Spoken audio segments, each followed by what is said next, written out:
Good afternoon, and thank you for joining us today.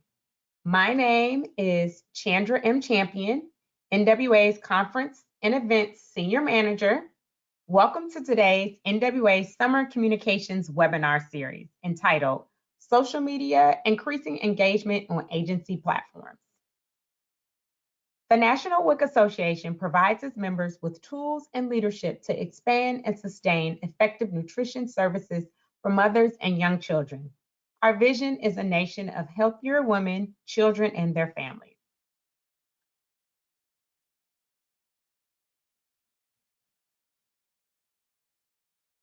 Before we get started, here are a few things you should know about today's webinar. All attendees are muted to ensure clear audio on the presentation. Again, all attendees have been muted to ensure clear audio on the presentation. If you have any technical issues during the webinar, please call GoToWebinar support at 1-833-851-8340. Again, that number is 1-833-851-8340. And please email webinars@nwica.org. The webinar will be recorded. A link to the recording plus a certificate of attendance will be shared in a follow-up after the webinar. This information usually goes out about a week after. So again, this webinar will be recorded. A link to the recording plus a certificate of attendance will be shared and follow up to this webinar. Again, if you have any questions, even questions for speakers, please go ahead and put that in the Q&A box and we will answer all questions at the end of the presentation. We will leave about 10 to 15 minutes for questions for our speakers. So please use that question and answer box and put any questions, comments, etc. in there. Now it's my honor to introduce today's moderator, Natalie Moran. Natalie serves as NWA's primary press contact. She is also responsible for managing NWA's social media engagement, public relations, media outreach, and advocacy communications campaign. Without further ado, I'd like to hand it over to Natalie. Natalie, thank you for joining us today. Thanks so much, Chandra. Hi, everyone. As Chandra mentioned, my name is Natalie Moran, and we're really excited to have you all join us today. This is part 2 of our 4-part summer communications webinar series. Last month was part 1, and we talked about just building the foundation for social media and how agencies can really set up strong social media platforms and begin to reach out to participants. Today, we're taking it a step further and talking about how to increase engagement.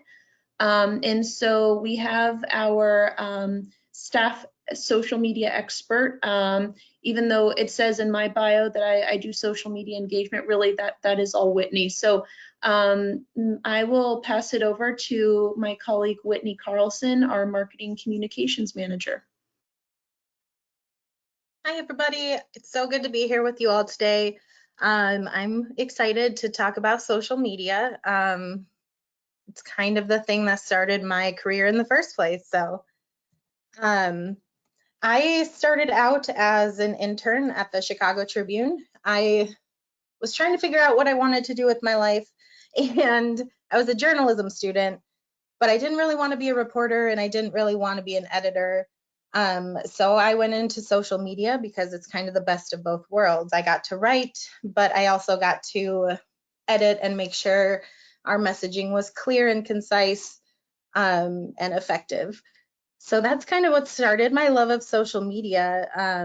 And since then, I've worked at a few newspapers, a couple nonprofits. I also did some freelance work for some for-profit companies and a school. So kind of a bit of everything.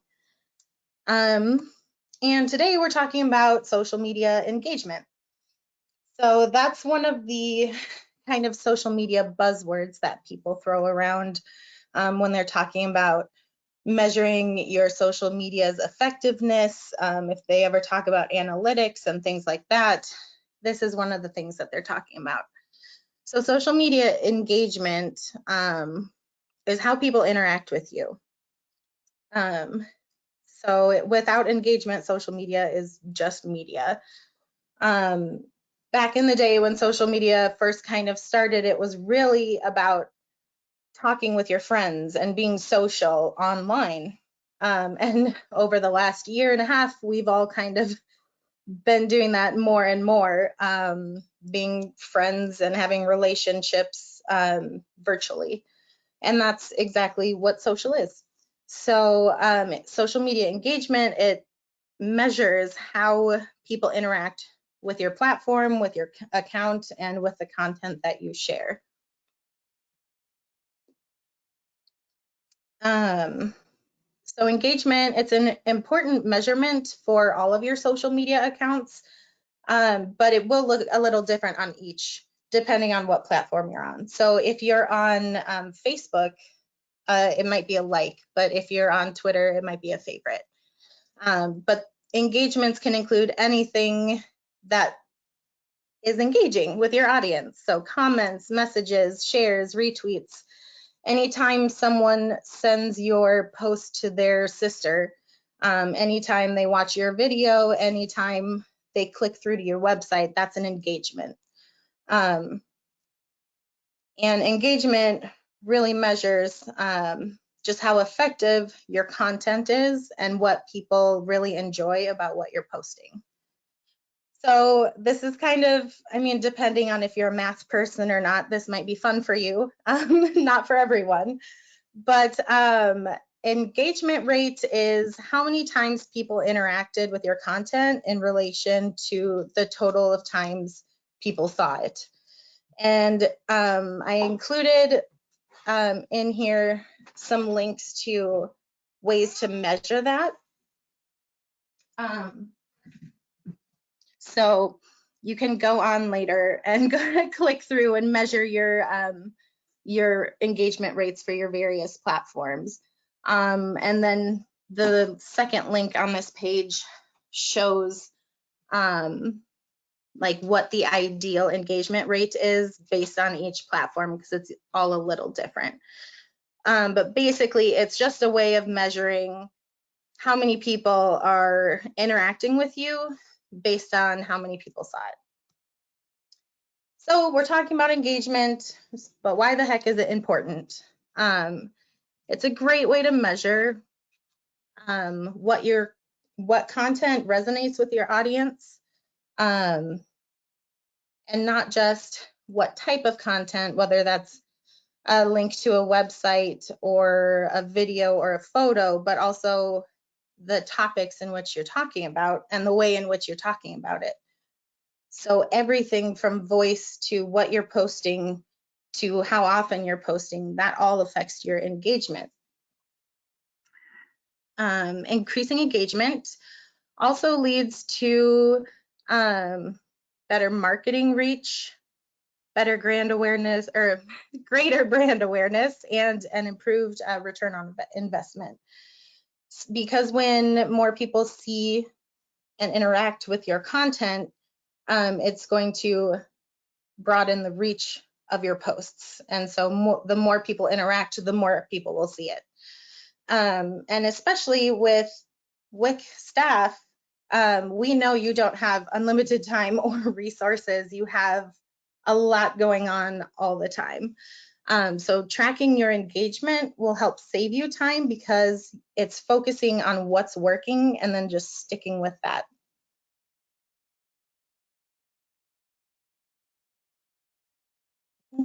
Oh, sorry.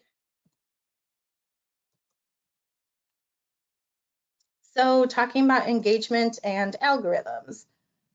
The algorithms, I know it's like a weird, again, very niche word to describe something, but it's not quite as scary as it sounds. An algorithm is just basically how each social media platform chooses what you see when you scroll down your feed. So it chooses, on Twitter, for example, it shows you chronologically.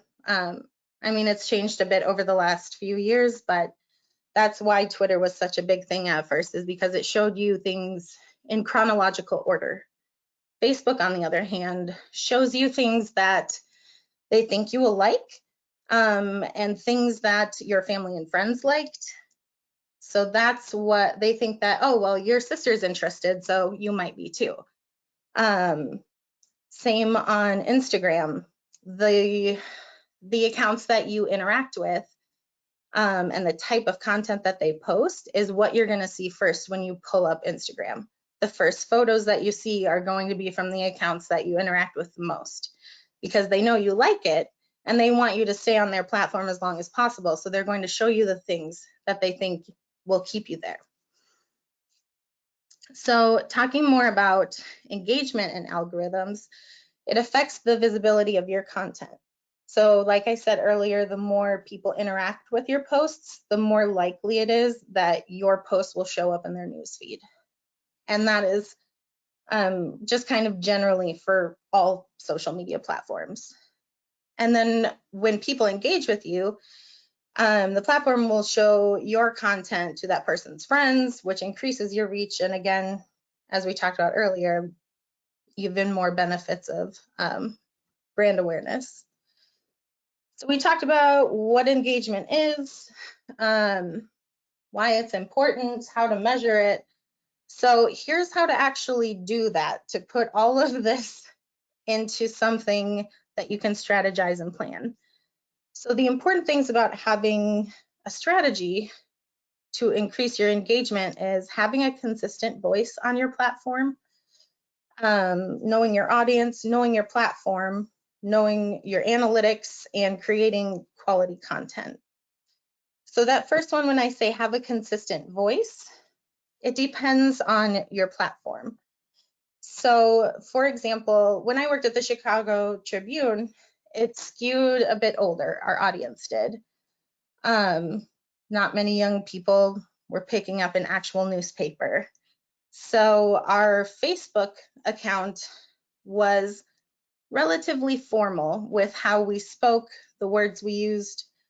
Our Twitter was a little less formal. It was a little more fun. We tried to be a little less serious and would use fun graphics and things like that. But then I started a Tumblr to connect with a younger audience because, you know, again, these are the people who aren't seeing our content, right? They're the younger audience on Tumblr at the time. This was a while ago. But it was, you know, teenagers and college kids. So starting that Tumblr, and it was a completely different tone of voice than our Facebook account. But it worked because we were talking to our audience with a voice that they recognized. So moving on to knowing your audience, what do they like? Whether that's topics, types of content, what do they want to see when they show up to your page? So generally speaking, Facebook tends to have an older audience, and usually things that are like emotional, whether that's sad, happy, angry, something that gives like just a knee-jerk emotional reaction will probably do pretty well on Facebook. And video content also does really well on Facebook. For Twitter, I would say it's more middle-aged folks. And by middle, I mean 30s to 40s. Middle as in social media users, not actually middle-aged, but and in a good way for engagement on Twitter is consistent and timely content. So Twitter's always been the what's happening right now and who's talking about it. So that's the best way to kind of connect with your audience there. On Instagram, it's a younger audience, teens, college kids, and then maybe early 30s.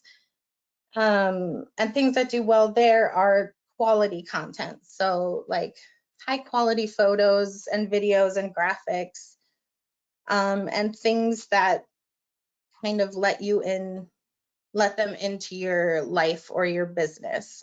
So like authenticity. And then on TikTok, it is obviously the youngest one out of the bunch, and it is for fun and informative content. Things that do well on there are super goofy things and like very educational, put together well videos. So this is generally speaking, but each audience is specific to you. So the audience for Coca-Cola's Facebook account is going to be very different than the audience for a WIC agency's Facebook account.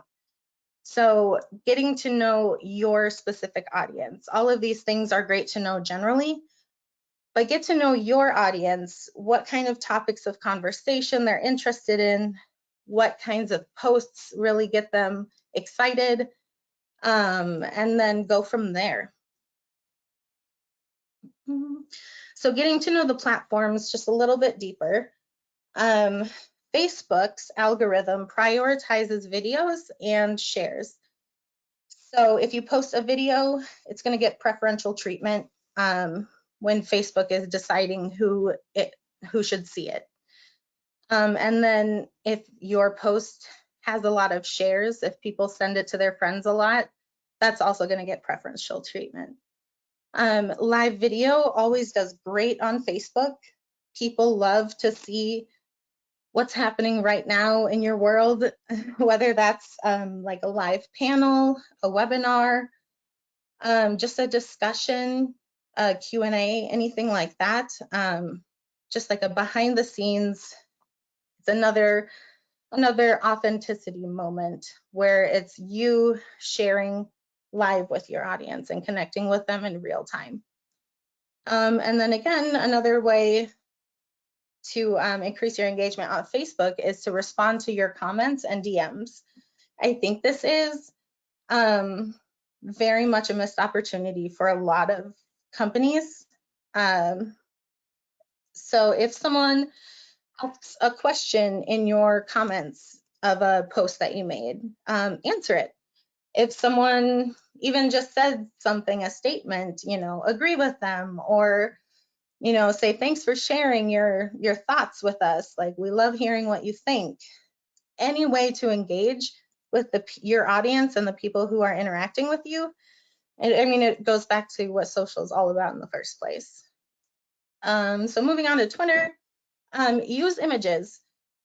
You have between 1.5 seconds to like 3 seconds to capture someone's attention when they're scrolling on the internet. So that's not much time. If you use a picture or a graphic or something that's going to grab someone's attention, like, do it, because you will get better engagement and better reach with those posts. And then on Twitter, find communities by interacting with other accounts. So again, going back to the beginning, be social. Talk to other people who are similar and have similar interests. Build Twitter lists. Connect with members of your community, members of like partner organizations. Just interact and find your group of people on Twitter. And then lastly, for Twitter, use hashtags to join conversations. So that's another way of joining a conversation that's happening right now, or something about like a conference or an event that's happening. Hashtags are a great way to like just jump in and join the conversation that's already happening, but don't use too many. I would say maybe 3 max, because when you use a ton of hashtags, then it kind of looks spammy. So I would absolutely use them, but use them strategically. And then lastly, diving into Instagram's engagement a little. Here's what works. Quality photos, graphics, and videos. Instagram, like I said earlier, is pretty big on aesthetic. So having a certain look or having a certain vibe or feeling on your account is very important, and that authenticity. So whatever that means to your group, your organization, your account, strive to be open and real, but use quality content as well. Instagram also prioritizes accounts that use stories. So again, Facebook owns Instagram. I don't think I mentioned that earlier. So they have very similar things in the way that their algorithms work. And one of the things is if they come out with a new feature, they want you to use it. So they will like reward you in the algorithm by using it if you use it. So when Reels first came out, which is kind of like Instagram's take on TikTok, when those first came out, if you were using them, Instagram was pushing your content hardcore toward anyone and everyone because they wanted to reward you for using the new feature. So a lot of people just had their following explode because they were using the new thing. So when it comes to stories, using that feature, using the live video feature, all of these things help increase your engagement because Instagram will give you preferential treatment. And again, with the live video, it's an authenticity thing. Behind the scenes, people want to get to know you. And even as companies and brands and WIC agencies, they want to get to know you. They want to have a, personal connection, a warm, fuzzy feeling, something that makes them feel good. Otherwise, why would they keep coming back to your account? Another way to increase engagement on social media platforms like Instagram would be compelling captions. Sometimes you can have a great photo, but if you don't have a caption, why would anyone interact with that? So write a story or put a quote of a WIC participant, ask a question, anything that would encourage someone to like, to comment, and to send it to their friend. And then again, replying to comments and messages is a really great way to increase your Instagram engagement. And lastly, using strategic hashtags. And what I mean by that is if you, on your personal Instagram, if you post a picture of your cat and you use hashtag cat, it's probably has literally billions of photos when you look up that hashtag to see, oh, hashtag cat, who else used this? Literally billions of people. But if you use, if you live in DC and you use cats of DC, it's going to be far fewer hashtags, far fewer posts, and your content's more likely to be seen and engaged with. So instead of using very popular hashtags that have way too many posts on them, use ones that maybe have, a couple 100,000 or so uses because your content will be seen. And then another thing on Instagram is just engaging with other people. And not just on Instagram, actually, I misspoke, just social media in general. If you join a community on Twitter, you join some Facebook groups, you follow and like other people's Instagram photos and accounts, they will see you doing that and then they'll reciprocate the love. So making sure to join communities and really connect with people, not only because that's our job and that's what we do as WIC staff, but also because it's going to increase your engagement. Okay, next up, another fun one for the math people, using analytics to help increase your engagement. So analytics can be a little rough, but they're super helpful. And nowadays there are so many blogs and helpful articles about how to measure analytics, what ones are important. So if you do just a little bit of reading on Google, you'll be able to find out some simple explanations, and it's really helpful. But for our purposes today, I'm going to take you through just where to find the information and then what to look for. So you can find out your analytics on each of the platforms. So Facebook, on your Facebook page, there's an insights section. So if you go there, it will tell you everything you need to know about reach, impressions, engagement, etc. For Twitter, it's analytics.twitter.com. On Instagram, it's under your account, under insights, and you can see information about your audience and what posts have performed the best. And then Pinterest and LinkedIn and YouTube. Basically, every social media platform has their own like analytics built into the platform. So you can kind of go in there and just mess around and look at different numbers and see how you're performing. So metrics to look out for, obviously engagement, because that's what we're talking about today. But some other good ones are reach, which is the total number of people who see your content, and impressions, which is the number of times your content is displayed, no matter if it was clicked or engaged with or not. So the main difference between these, they sound very similar, and they are, but reach is the unique visitors, where impressions is the number of times your content is seen.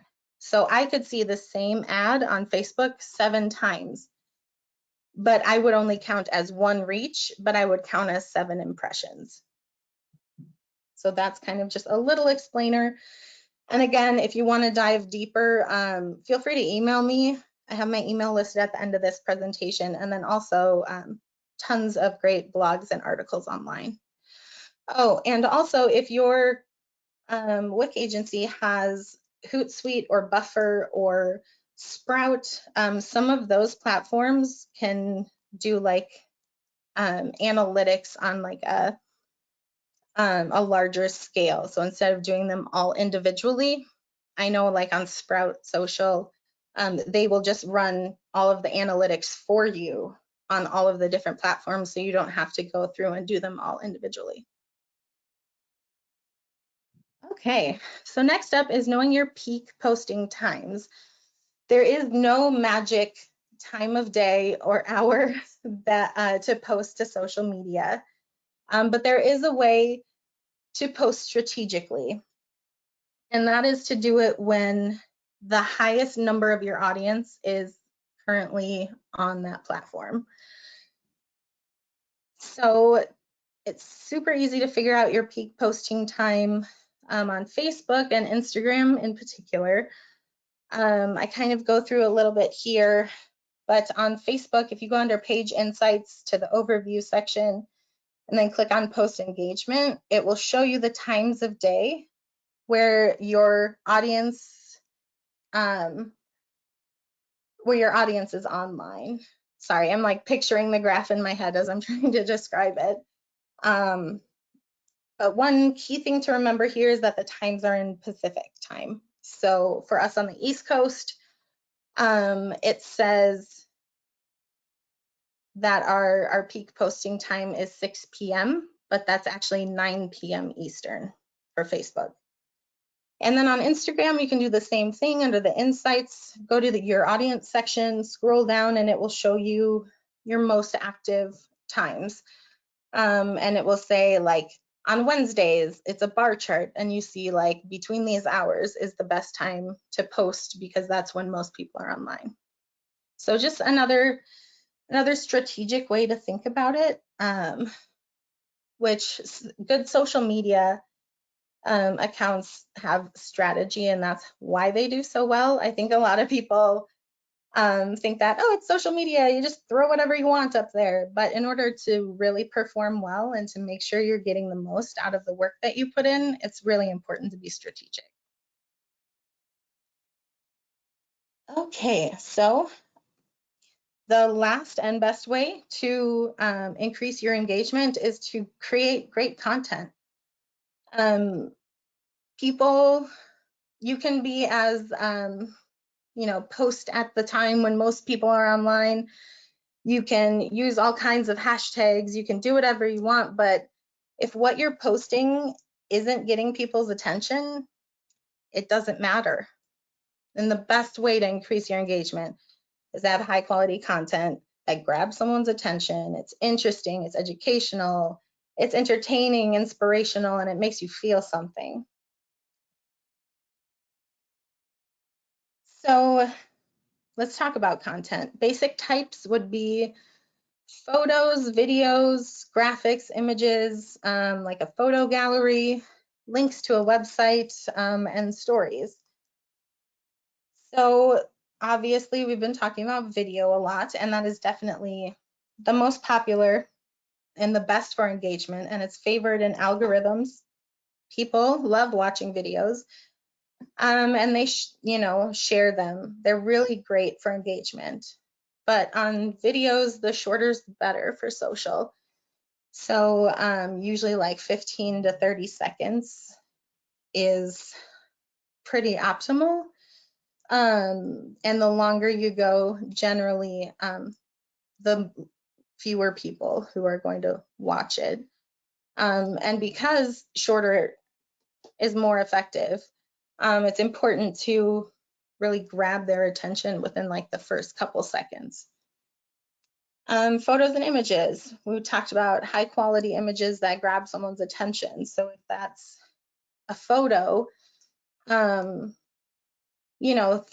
about what attracts you to a photo. Is it someone's face, showing them smiling? Is it their eyes? Is it certain colors? Like what would make you want to interact with a post or an image?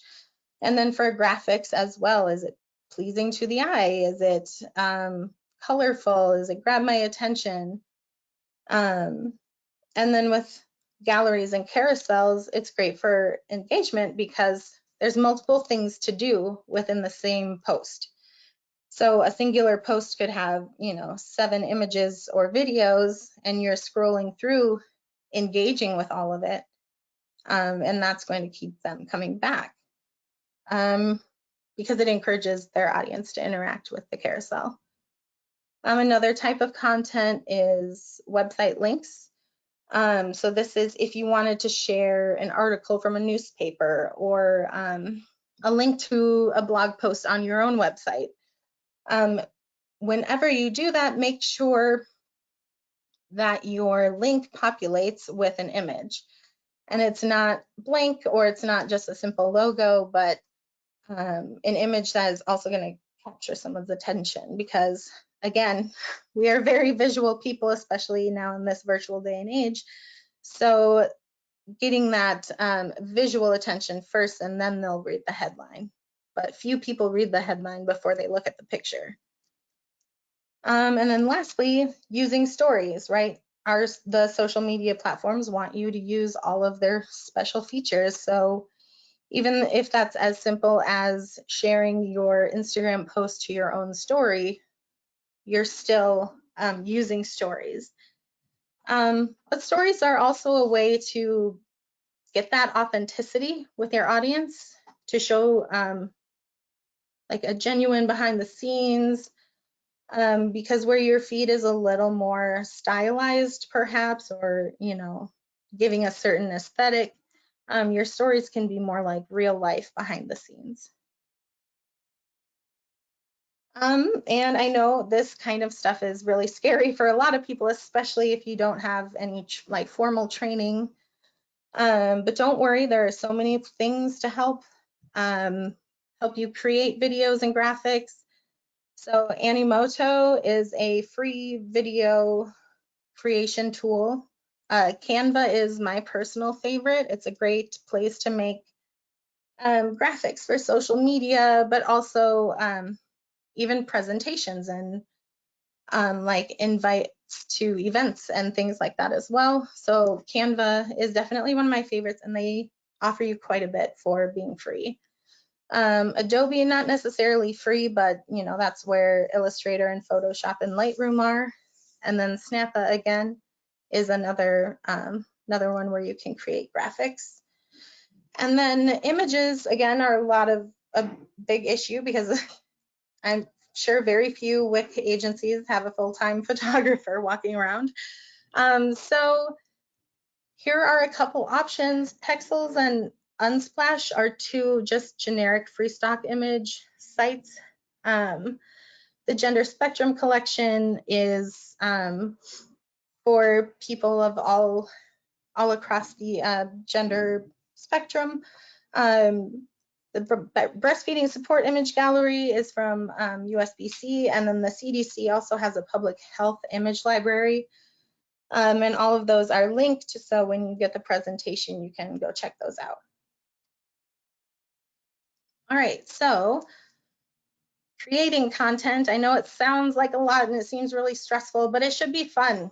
That's the best kind of content, is when you're having a good time, because your followers can tell if you are being authentically having a good time or not. So here are just a couple ideas for ways that you could increase engagement with your audience. People love free stuff, so have a contest and give away a free WIC t-shirt or whatever you have. Ask questions of your audience. Do polls. They have polls on options on Twitter, Facebook, and Instagram stories. Do like an AMA. Go live and have people ask you questions and just answer them. Test their knowledge. Make a post about their nutritional knowledge or breastfeeding questions or something, and make a little graphic to go with it. Post a GIF. It's fun and interactive. Spotlight participants or peer counselors with staff or partner organizations. Tell people stories, quote them, show their photos. Post recipes, create custom stickers or filters, and show live like what goes on behind the scenes at your WIC agency. So those are just a few options of just kind of what you can go for. But really the possibilities are endless, and it's just a matter of experimenting and figuring out the system that works best for you and your agency. Yeah, so that is all. Here is my email, Natalie's email, if you have questions. If you want to learn more, you can email our comms team. If you have questions about the National R&R campaign, there's an email for that as well. Thanks so much, Whitney. That was a great presentation. I work with Whitney every day, and I learned a lot just listening to her talk on about social.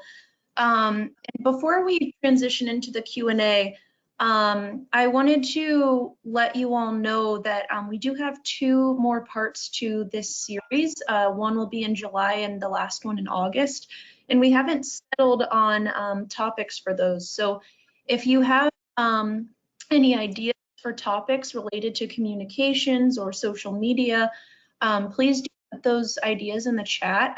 We are more than open to suggestions for the topics for these upcoming webinars. So with that, we can transition into Q&A.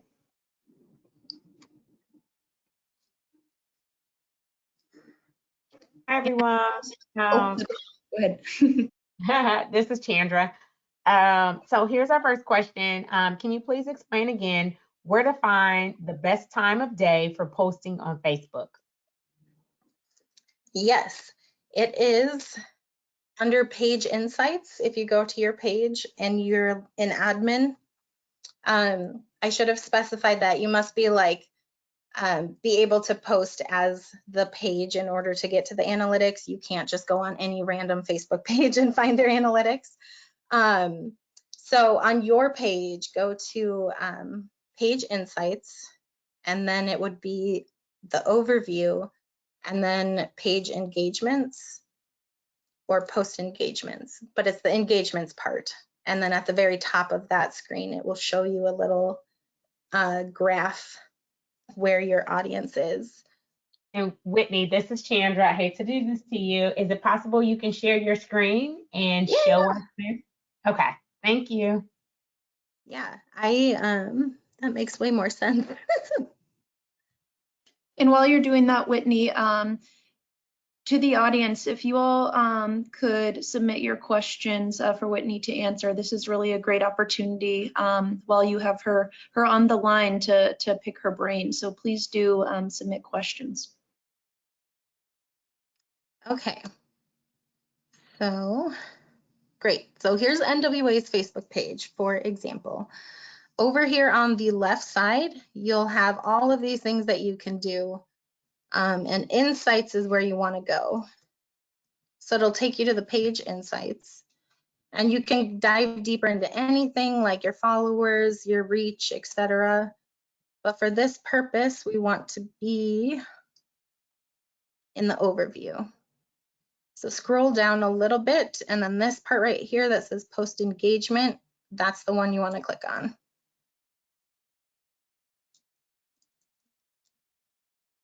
And then at the top of the page, you'll see what a lot of us refer to as the whale, which is this guy. So like I said earlier, around 6 o'clock Pacific, which is 9 o'clock Eastern, that's when our highest audience is, 9219. And then you can click on the various days. In general, most people are on Facebook on Thursdays. I know that's a really random thing, but Facebook is the most popular in general on Thursdays. And yeah, you can just click on the day and see.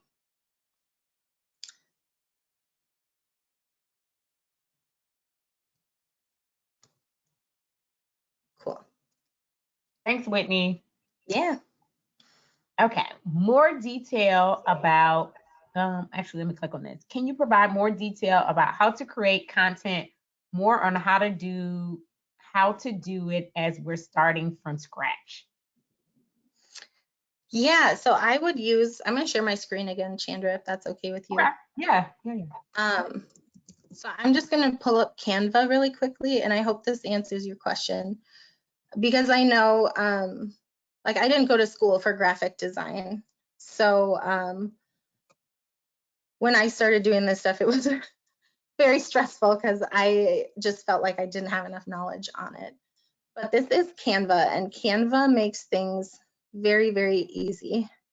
You can scroll down. It will show you example Instagram posts, logos, newsletters, resumes, all kinds of stuff.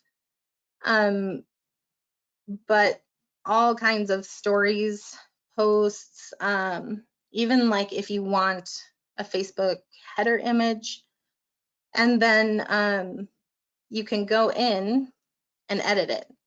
So it'll give you a template, making it super easy for you. And then you can just go in and edit things. And they also have images in here. So you can choose from like photos that Canva has, but you can use them in your graphics and things like that. Is that helpful? Because I know this stuff it's a little intimidating, but things like Canva, and if you're doing videos, Animoto is like in a similar way, has templates and makes it super easy.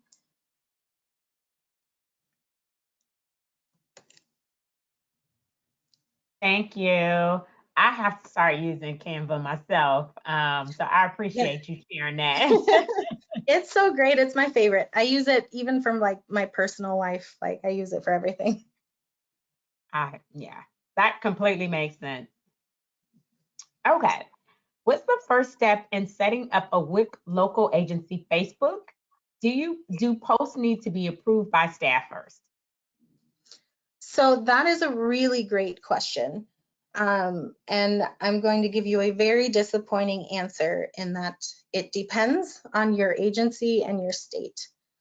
In some places, it's very easy to set up an account and it has minimal supervision. In other places I've talked to WIC staff where it took them literally like 10 months and a very in-depth presentation in order to get the okay for one social media account.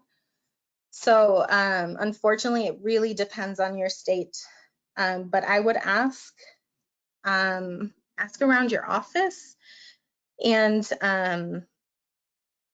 I'm not even sure. Natalie, do you know like who on WIC staff would be the best person for them to reach out to?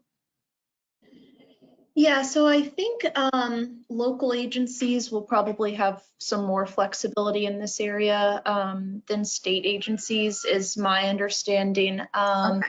So I would say starting with, the local WIC director. The local WIC director should know kind of what needs to run up the chain. I know a lot of WIC agencies that are housed in health departments have press offices, and I think they may also be involved with social media. So it may, be worth reaching out to them and seeing what the, what hoops you have to jump through in order to get there. And I do think there are some agencies as well who work with the health department and kind of like collaborate on one account. But yeah, Natalie brought up a very good point. I don't mean to scare away anyone, because I absolutely think you should be having your social accounts if you can. So please don't get scared and run away. But local agencies, I think it is a lot easier for you than it would be for a state WIC agency. Thanks, Whitney and Natalie, for that question. You guys are sending some great questions. Keep them going. What are your, has there been any studies as to which platform has been the most successful for WIC? Facebook. It's kind of, all of the platforms are great in their own way, but Facebook is by and far away the largest platform with the greatest reach. So for example, just for NWA, like our Instagram audience is a couple thousand, same as our Twitter. Our LinkedIn is a little under 1,000, I think, but our Facebook is almost 20,000. So I would say if you could only choose one platform, it should be Facebook. Because also if you do want to run ads and things like that, someday you can run ads on Instagram, even if you don't have an Instagram account, just doing it through Facebook. But yeah, that would be, Facebook is kind of like the big fish for now. It is important to remember that WIC moms are, a lot younger now. So in the sense, sorry, I mean that in the way that I'm getting old, and yeah, it's a whole existential crisis. But WIC moms are not on Facebook as much as they're on Instagram and TikTok. Whereas Facebook, the audience skews a bit older, but it is the biggest platform with the largest audience. So yeah, that's kind of like a fine line to walk. Thanks, Whitney. What are your thoughts on just sharing or reposting partners' content? And do you need to add your own comment or just reposting, or is just reposting enough? That's a really great question. So there are a few apps, like if we're talking about reposting on Instagram, for example, there's an app, I think it's just called Repost, and it does that for you. So it has like a little thing in the corner that says like, oh, this is a repost from whoever originally posted it. On Facebook, it's much easier. Facebook and Twitter, you can just, retweet people or quote tweet people. And on Facebook, you can share their posts to your own page. So while on Instagram, I think it's really important to make sure to credit whoever the original creator was, because it's a little difficult. It's not made to share so much like that. On Twitter and Facebook, it's a lot less formal, because when you share a post to your page or retweet, it's going to credit the author in and of itself.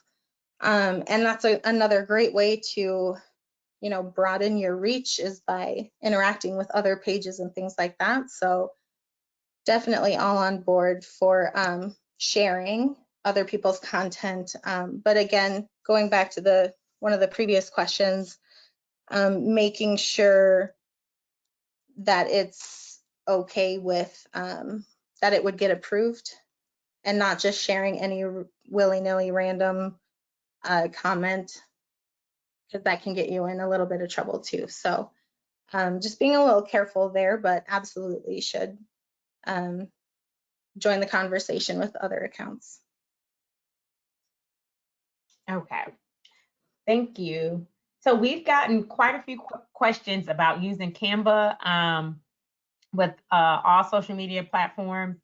Couple people asking, can the next webinar be on creating content on via Canva on Facebook and IG? So just wanted to throw that out there. Really lots of questions about Canva. So maybe possibly a webinar on Canva. It's 3:56. I have quite a few questions, so I'm going to try to get through them all. But I just want to alert everybody that it is 3:56. Please keep your questions coming. Any questions that we cannot answer will be addressed and followed up on by our speakers, and you will get that information once we send out the certificate of attendance as well as the recording. Okay. Next question. I would love to hear more about, oh, actually, we're going to keep that for this webinar. How important is branding, making your posts all have a certain style, using the same fonts and placement of logos?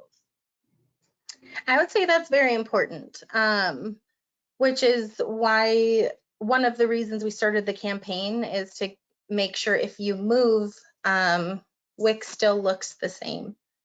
I know it's difficult for if you're in one place and it looks a certain way and then you move and then you don't recognize anything. So brand is important. I mean, you'd never see a blue Coke can and you'd never see a red Pepsi can, because branding and having your appearance and who you are online be consistent. That said, I wouldn't stress about it too incredibly much to have every single graphic you make have the same exact font. I know that can be stressful, but so yeah, consistency, very important, but don't go too crazy with it. And all right, this will be our last question. Again, please feel free to send our speakers additional questions. They will answer these questions offline and we'll make sure that you guys get the answers. Okay, how would you handle individuals who make negative or confrontational comments on posts, but necessarily to the extent, I'm thinking, but not necessarily to the extent that the comments need to be deleted? That's a really, really good question, especially in this day and age. So on Facebook in particular, it's very helpful because you can hide comments. So the person, it's not deleting them. The person who commented can still see it, but no one else can. So it's just kind of a way of like hiding those ones that like aren't, offensive to be banned or deleted. But I mean, creating that community and having that engagement, it's kind of necessary that it's a safe space for your audience. You don't want people ruining the mood, and you want people to feel comfortable and safe being able to engage with you. So feel free to moderate your comment section, and don't feel bad about it. I know when I first started, I felt so guilty, but it's your page, it's your comment section. So keep it respectful and kind. Thank you. We have various questions about using Canva and using it with Facebook and IG. So, and it's 4 o'clock. So I leave it up to Whitney if she wants to take one more question, or like I said, us making our 3rd webinar about using Canva on the various social media sites to get these questions answered in real time with real examples. go? I think we can do both. I can answer a question, and I do think we can have, and even more than Canva, looking into easy ways to make like short, quick videos and stuff like that too. Okay, yep, because we have some questions about TikTok as well. Yeah, yeah, totally. Okay, so here's one more question, and then we're gonna go ahead and really wrap it up. Let me see. This kind of may be a little specific, but would it be possible to provide information on how and where to correctly place the non-discrimination statement on Facebook and any other social media platforms? Oh, Natalie, can you help me out with this one? Because I remember us doing it for a few of our partnerships. Yeah, could you repeat that, Chandra? Sure. It's essentially can you where would you put the non-discrimination statement on Facebook, any of the social media platforms? It's specifically where and how do you correctly place the non-discrimination statement on Facebook, etc. Oh, I'm so sorry, Natalie, that I asked you to speak and then I started No, talking. no, please go ahead.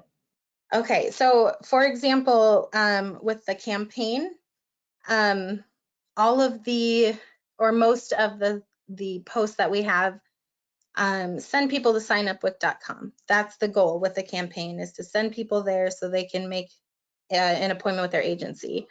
And we don't post the non-discriminatory clause on every post because it's listed on signupwic.com on the website. So that's one way to kind of get around it, so you don't have to post it every single time. Did you have any other insight, Natalie? I know it's a hard question.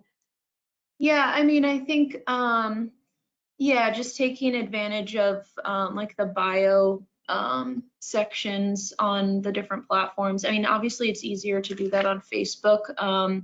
The bio on Instagram is much smaller, so I think that would be tricky. I mean, you can also link out to it. So if you were to, yeah, if you were to link, include a link in the bio that goes to the non-discrimination statement somewhere on the website, that's another option. Yeah, and if you needed to have that part in the actual post, then I would put it at the very bottom, because you can't really do small print on social. Everything's the same size, but you could do your, eye-catching, interesting commentary at the top, and then hit enter a few times and then paste it down below. So it's there, but it's kind of like out of the way a little. Thank you, ladies. And that actually was our last question. So I am going to go ahead and ask Whitney and Natalie to make any last minute statements and close us on out. I'll go. I'm just so happy that you were all here with me and we got to do this together. I was super nervous, and you could probably tell I'm not a fan of public speaking. Even though I can't see any of your faces and you didn't see mine, I was still very nervous. So thank you for bearing with me. And also, if you have any questions or you want advice or you just want to like talk through something or bounce ideas off of us, please email us. Like, our favorite part of our job is helping you with your messaging and outreach needs. So please feel free to reach out to us anytime. Yeah, absolutely. Thanks so much, Whitney. That was an excellent presentation. Whitney is a real asset on our team, and you all can see why. She really is an expert in this area. So yeah, thanks so much, everyone. I think the Canva idea is great, or just creating graphics and content in general for social is great. So I think it's fair to say we can move forward with that for our July webinar. So stay tuned for information on that and be sure to register. Thanks, everyone. Thank you, everyone. Thank you to our speakers, Whitney and Natalie. We really appreciate it. We're looking forward to the July Summer Communications webinar series. And with that being said, we'll go ahead and close up our webinar. Thanks again, everybody, for joining us. Excellent, excellent questions. And we will try to get these questions answered. And we'll see you tomorrow. Hopefully you guys will join us for our Thursday webinar. It's going to be on equity. So please join us for that. Please sign up just like you signed up for this session. We really hope to see you guys again. And thanks again from the National WIC Association. Take care, everyone. Have a great rest of the week and a great weekend. Bye now.